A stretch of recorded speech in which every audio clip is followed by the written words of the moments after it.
Tapos na ang bagyo, and today we are here picking up the pieces. Sabi nga nila, life goes on, so does the business. Yan, so empty ang ating mga stocks. We have orders to fulfill.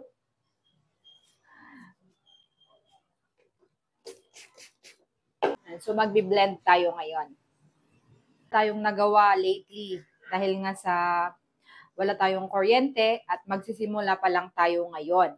And even though we are grateful kasi ayan, na-repair. Bumabalik pa unti-unti. And alam mo yung mas na-appreciate natin yung everyday na pagising natin, we are still grateful sa mga nangyayari. Yeah, kahit na hindi tulad ng dati na, di ba yung routine natin paulit-ulit lang. So ngayon, because of that typhoon, parang mas na-appreciate pa natin yung pagising natin. Ayan, at least we are safe. Ganun. Kaya ganito talaga minsan sa small businesses. Kahit pagod ka, kailangan mo nang magtrabaho. So, sabi nga nila, kahit gaano tayo ka-prepare, kapag natural calamity na yung nag-hit, wala. So, yes, kailangan nating, life goes on. Magpatuloy pa rin tayo.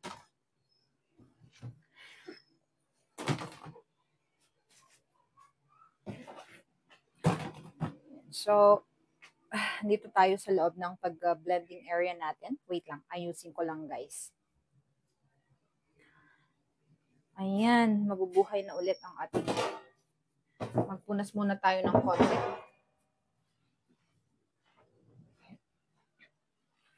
Hindi naman ito nagamit kahap. Bago tayo umalis nung last is nilinisan na natin. Diba? So, mag-alcohol tayo. Buksan na natin yung bintana para may konting Ayan, masyadong maganda ng araw ngayon guys. Parang walang nangyari. Ayan.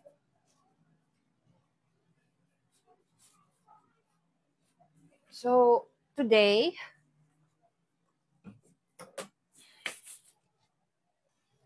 ayan. So, ito yung part ng isang small business na hindi halos nakikita, no? And,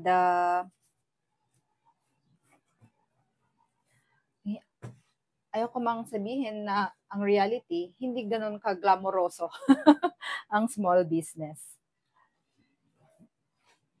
Kasi, marami itong repetition.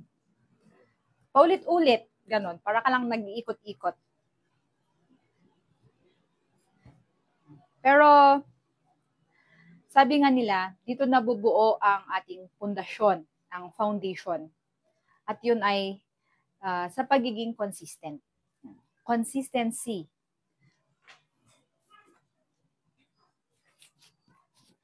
So, magbi-blend tayo. Yes. Buti na lang may nagawa tayo last time na.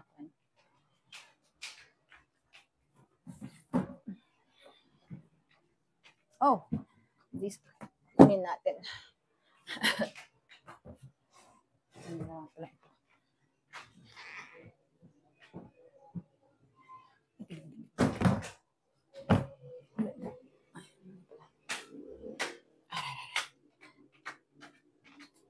Okay.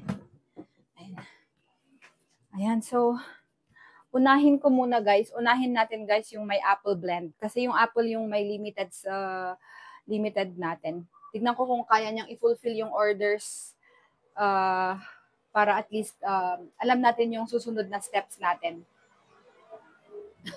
Ganyan eh. Kailangan mong mag-strategize kasi kapag mag-focus ka lang sa isa, tignan mo yung kung ano yung mas priority at the moment sa araw na yan. Ganun.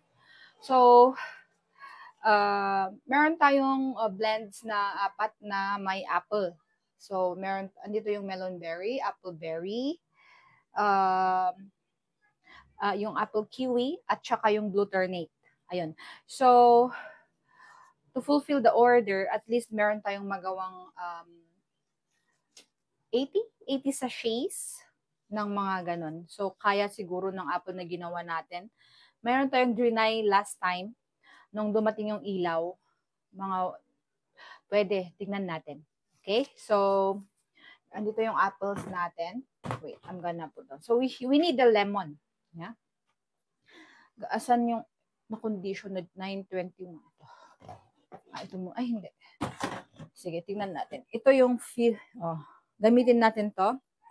Tingnan natin kung ano yung ito po yung mga lemons natin na dry. Ito yung galing sa Barlig. Yes.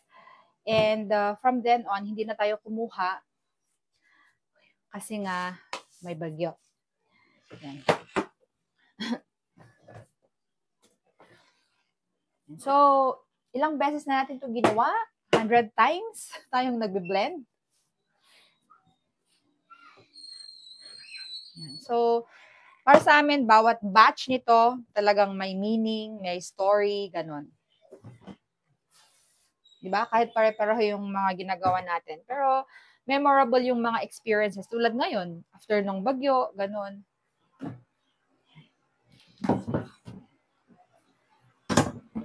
Yan. So, unahin muna natin yung si blue ternate. So, sa lemon muna tayo, guys, para hindi tayo masyadong hindi masyadong ma-expose yung ating kalemonan pag naglagay tayo. Diba? Yan. Okay? May nilagay na tayong tibag last time. Yan. Ito na yung masayang part. Yung blending. Kasi makikita mo yung anong tawag doon? Result. May makikita kang result. Ayan. Wait lang, guys. Ayusin ko lang yung ating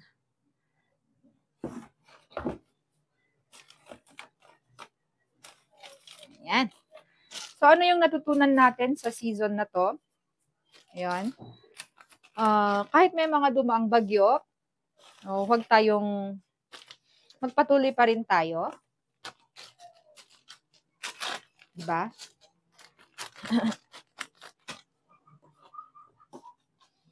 Sabi nga nila, the storm don't define your business.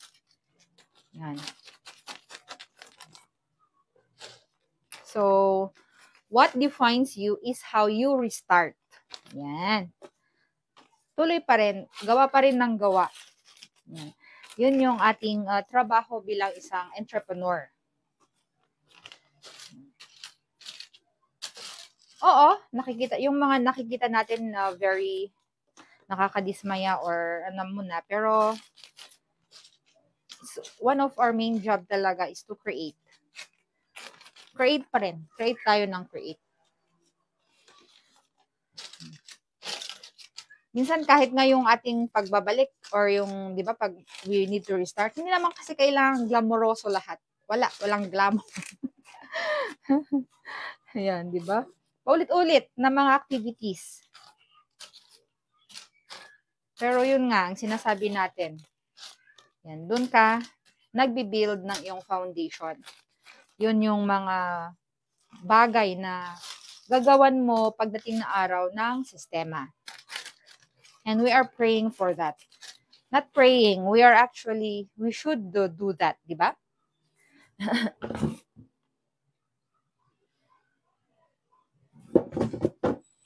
Ayan, so, ayan, ngayong nagbe-blend tayo, nafe-feel ko na we are back in operation. Kasi ilang araw din, di ba, yung hindi tayo gumawa.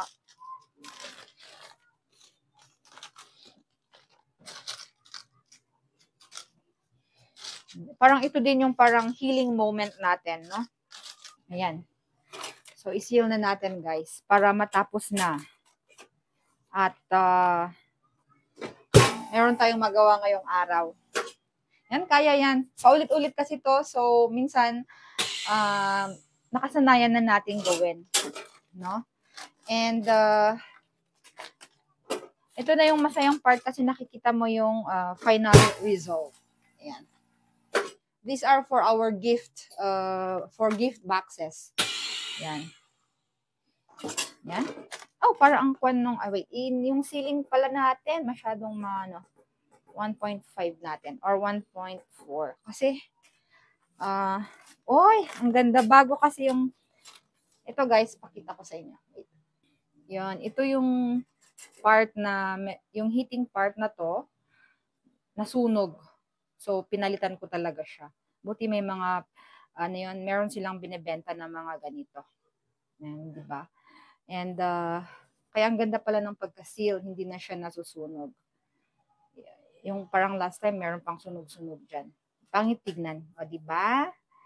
Ay, thank you. At meron ganyan. Okay. Kaya pala sabi ko, ba't ang ganda ng seal ngayon? Bago pala yung sealing, na yung anong tawag nito? Yung parang sealing strip niya. Di ba? Yan. So, matagal na rin tong hindi napapalitan, mga ilang years. Kaya, yun, naghanap talaga ako. Meron talaga pala, no? Yan. So, sa mga equipment na ginagamit natin, we really need also to be, alamin yung how to maintain them. Kasi, akala natin, syempre, machine pa rin yung mga to, no? Hindi sila yung, meron silang maintenance. Yan, tulad niyan, may mga ganyang parts pala na pwedeng palitan. At actually, pwede. Kahit ako, nagagawa ko siya. O, diba? May natapos tayo, guys, na isang blend. Yan, kasi after nito, guys, mauubos na yung apple, magdadry tayo for the next batch. Yan, parang dami, no? Actually, parang ilang piraso lang itong nagawa natin. Tama lang para ma-fulfill yung order. Yan, plano ko kasing gumawa ng stocks. Like, at least gumawa ng, yan, from today, gagawa tayo ng mga stocks. Yan. Napansin ko rin sa negosyo, no? Pag, may time na kapag, kahit wala kang order, basta gawa ka lang ng gawa, hindi mo na mamalayan, nauubos yung ginagawa mo. Yung plano mong gagawing stock, nauubos naman siya along the way. Yung parang, basta ginagawa mo na siya, yan, pusa na dumarating, no? Yan, so, yun yung nakita kong isang best way. Gumawa pa rin. Huwag kang ma-discourage kung hindi araw-araw na may order. Basta gumawa ka. And then, keep on doing some content, sharing your journey as an entrepreneur.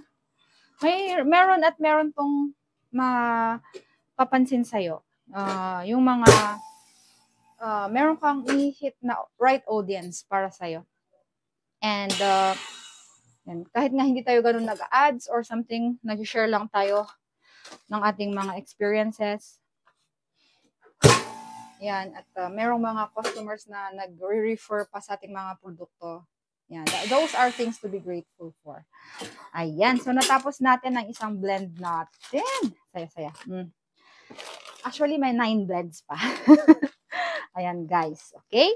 So, ito yung isang blend natin. Actually, ready na for packing ito kasi may sticker na. Ayan, ilalagay natin siya sa box. Yan, guys. So, meron pa akong 9 na i-complete. I don't need to, it's the same lang na ginagawa namin, blending process. So, thank you for watching with us. So, you can follow us in our Facebook page, Montañosa Gift Fruit Teas. Yan, doon mo makikita yung mga details about sa aming mga products, yung mga, ano ba yung product namin, ganun.